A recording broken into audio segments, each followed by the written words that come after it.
Hello ladies and gentlemen, my name is Shinobazu, I'm your stream sensei, and welcome to today's episode of Stream Wars. Today, I'm here to talk to you guys about basically, I guess you could say YouTube's big deal with Activision and what it means for you, the streamer. Let's get into it.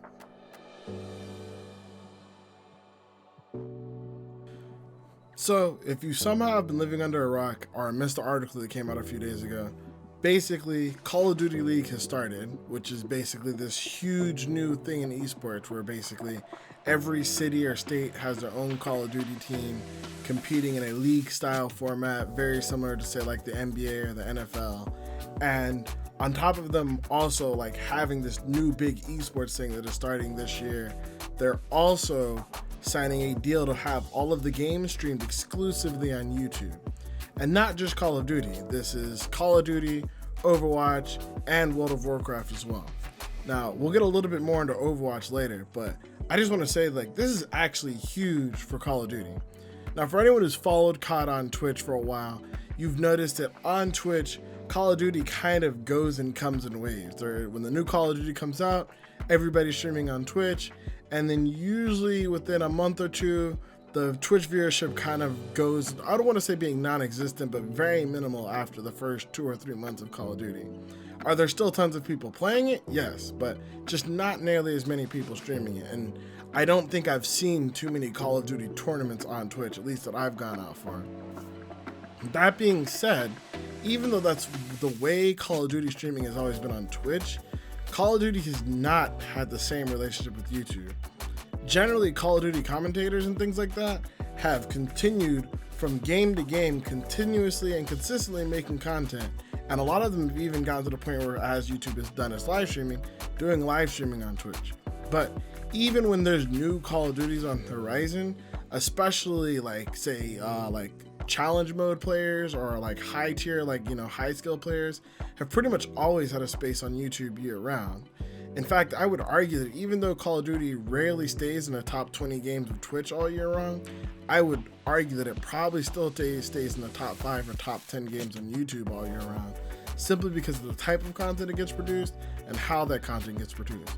And I know a large number of people, my friends especially, that still consume a lot of Call of Duty content, but only consume it on YouTube. So personally, I think this is probably going to be really big and really good for the people in the Call of Duty sphere, since they already kind of have a home on YouTube. And if you don't know, Call of Duty and gaming has kind of been, or I guess YouTube gaming has kind of been one of the cornerstones of YouTube gaming. One of the earliest gaming YouTubers were commentators who basically made their name by basically just playing Call of Duty and doing some unrelated commentary over it, or just commentary of their gameplay while they were playing. So I think this is, in my opinion, really good for Call of Duty, and it'll be really interesting to see how this plays out, especially since all the games will be on YouTube, but the games are also going to be held in different state to state based on the teams, and there's just so much more that goes into this besides just the games themselves or the tournaments themselves, which is really cool. The next thing I want to talk about was WoW as an esports. I think we're past the days of Arena being the big thing for World of Warcraft, although World of Warcraft Arena is still really big. That being said though, I think that there's 2 brand new esports that are probably about to be born. They've already been born, if you would, but just are about to be taken to the next level when it comes to World of Warcraft and competitive World of Warcraft. Arena has always been like a big thing for World of Warcraft for a long time, but in the last 2 years, especially with this most recent launch of World of Warcraft and Battle of Azeroth, one of the things you've really seen gain a lot of traction is the race to world first. This has been super popularized by Method and their efforts to basically make it a really big deal. There's a live stream going on right now you can watch of their current race for the new boss that just dropped, but they're making this a bigger and bigger thing, and their goal in general was to make it to the point where this was almost like an esports style event. I mean, they pull more numbers than most esports events during their race to world first. They pull more subscribers, they pull more interest, everyone's talking about strategies, and more importantly, I think they probably pull more competitors than you get in your typical Overwatch team, because essentially nobody has to greenlit a guild. Any guild that's already put together on World of Warcraft servers can decide to join the race to world first themselves, and it's just entirely up to them how they manage their time, their players, and everything else in between. But it seemed a lot like Method was trying to be at the forefront in helping teams be able to go out there, get sponsored, prove that this is an event worth watching, prove that they should be streaming their progression, and then really go out there and prove this is an event worth watching. Now, right now, Method is still doing their race on Twitch, but I think if there was an official race feed over the course of the tournament, if Blizzard really got behind it and made it like an official tournament, I think having that exclusively on YouTube, especially with the numbers Method has already been pulling on Twitch, especially when they get really close to those final kills, I think could be huge. Huge for Twitch to lose that in general, but two, huge for World of Warcraft gaming. One of the things they've already proven with other gaming events, if you guys haven't been watching, especially the major League of Legends or Fortnite events, is generally for major tournaments and things like this, monumentous things, more people already consume this stuff on YouTube than on Twitch. So if you want these things to be as big as possible, it would make sense, especially for major tournaments, to put them on YouTube as opposed to having them on Twitch if you could only have them on one place. Now, last thing I wanted to bring up here was it's known that previous to this deal, Twitch and Blizzard had a deal, or I think it was a 3-year contract for about $90 million to have Overwatch exclusively on Twitch. So this is why this is a really big thing, and it's often, I guess you could say, hinted at that this whole reason this deal is coming out so late, or that we found out about this so late, is because they were still going back and forth between Twitch and YouTube, and this deal just got finalized, which is why, everything's getting out now. But essentially, I'm not saying that I personally think that Overwatch, in terms of viewership, is worth 90 million, but if you throw in Call of Duty, Overwatch, and World of Warcraft, I think they could probably get pretty close to that number, if not higher. I mean, for teams to buy into Overwatch and Call of Duty, those were like $10 million, $30 million buy-ins just by themselves. So, I mean, I can only imagine what the buy-in, or what YouTube would have had to have paid to get the rights to have those tournaments exclusively on their platform.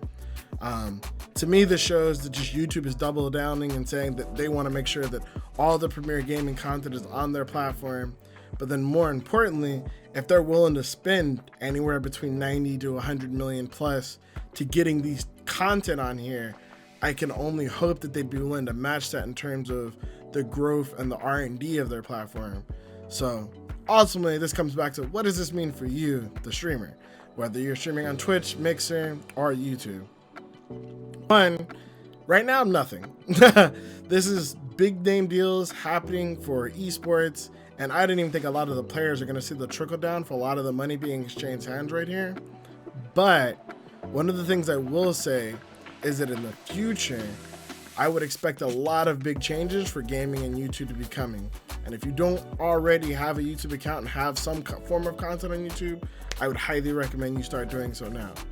The main reason for this is, even though YouTube is getting the exclusive rights to stream these things, Blizzard is giving up a lot of Twitch's integration by not having it stay on Twitch. One of the things they used before that helped increase drops a lot was things like drops, which, if you guys don't know, basically means for watching a stream on Twitch, it's possible to unlock things in games, which they use for Overwatch, StarCraft, World of Warcraft, and as you saw, was a big part of what made Escape from Tarkov blow up like it did. They're giving all of that up by moving from Twitch to YouTube, meaning I would be surprised if Google and YouTube doesn't make some moves to have some sort of system in place for their people watching streams on their website as well. As just in general, one of the, I guess you could say, biggest gripes of YouTube has been the user interface for their live streams. I can only imagine if they're spending $100 million to get content on the platform, they're going to spend at least half of that trying to improve that UI to make sure that the user experience for the people they're trying to pull over is truly something one of a kind, and it makes them want to stay on the platform. I have a couple ideas on that personally that I think YouTube can do to fix it, but like I said, that's just my thoughts now. But either way, like I said, that's my thoughts on what you need to know, why this is a big deal, and why, I guess, in what way it'll matter to you in the future. a lot of the things that you see on Twitch that you're used to or that you really like drops that can really help out your stream. I would expect to see a lot of those things moving to YouTube soon, or YouTube coming up with their own version of them, because ultimately having the content itself isn't going to matter if the platform itself doesn't stay competitive. People need there's a baseline that people need in order to be able to continue to watch the content there. And I personally think this will be great for Call of Duty. I think this could be even bigger for World of Warcraft. And as for Overwatch, that's still for me kind of up in the air, but we'll just see where Overwatch League goes when Overwatch 2 drops and everything else they decide to do with that in the future. But either way, if you want to bug me about this or you want to talk to me about this later, I stream just about every day on Twitch. You can find a link in the description down below. We can talk about Overwatch League, Call of Duty, World of Warcraft, or anything else in between. Or you can ask me for tips on how to help with your stream. I'm happy to help you out. But either way, I want to thank you guys so much for watching. And until next time, my name is Shinobazu, your Gaming Ninja, and I'll catch you guys later. All right? Deuces. The last team fight, literally my Leona just walks away from me while I get dove by a Vladimir I got condemned, which was like and a fucking Nautilus. She just walks away from me and dives their team. I literally two-shot both of them, but both of them just CC locked me while she walks away from me. Like she had to walk past the Nautilus to get to the back lane while he fucking walked up to me. Fuck!